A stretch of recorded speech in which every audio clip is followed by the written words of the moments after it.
नमस्कार सखा और सखियों, आप सभी का स्वागत है हमारे चैनल ही गोविंद में। इस दुनिया में कर्म को मानने वाले लोग कहते हैं भाग्य कुछ नहीं होता और भाग्यवादी लोग कहते हैं किस्मत में जो कुछ लिखा होगा वही होकर रहेगा। यानी इंसान कर्म और भाग्य इन दो बिंदुओं की धुरी पर घूमता रहता है और एक दिन इस जग को अलविदा कहकर चला जाता है। भाग्य और कर्म को अच्छे से समझने के लिए पुराणों में एक कहानी का उल्लेख मिलता है।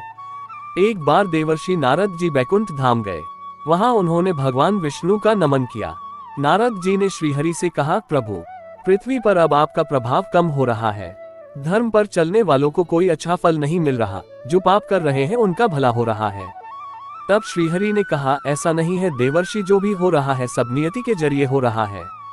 नारद बोले, मैं तो देखकर आ रहा हूँ, पापियों को अच्छा फल मिल रहा है और भला करने वाले, धर्म के रास्ते पर चलने वाले लोगों को बुरा फल मिल रहा है।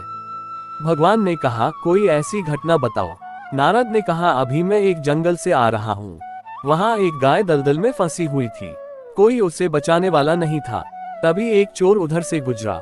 गाय को फंसा हुआ देखकर भी नहीं रुका, वह उस पर पैर रखकर दलदल लांघकर निकल गया।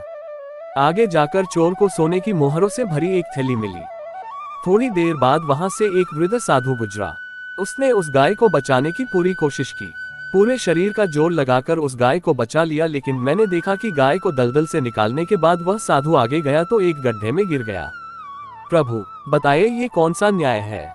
नारद जी की बात सुन लेने के बाद प्रभु बोले, ये सही ही हुआ।